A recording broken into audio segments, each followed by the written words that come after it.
If you guys remember, I said during my tree demo that halftone usually gets a little more local color. Because the form is turning away from the light slightly, you're likely to get more of that local color influence. I want to show you a little more concretely how that works on the figure, where it's a little more complex than this tree.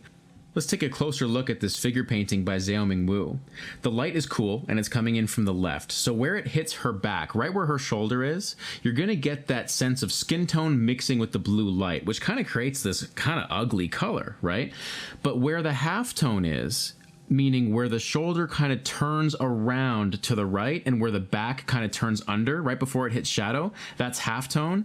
And you'll notice there the skin gets a little more flush of red. Now, it's still a cooler red to be sure, and that's because it's in cooler light. Remember, light also affects the halftones, but it's just that little bit more local color, that fleshy redness that we expect in human skin.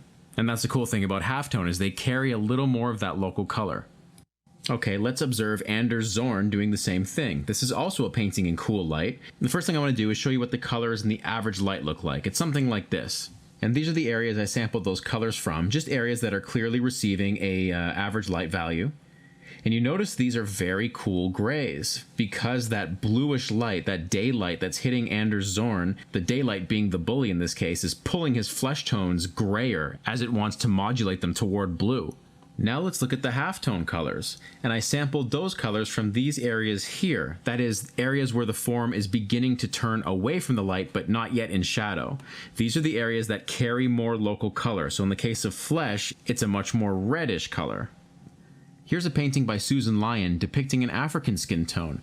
This is very interesting because the inherently darker skin tone in cool light produces a lot of purples and cooler reds. It's very interesting color temperature wise. But again, look at the halftones. Look at the planes that are facing us. They're just turning into shadow, and that is where more of the true local color is showing through. That richer, warmer sienna color.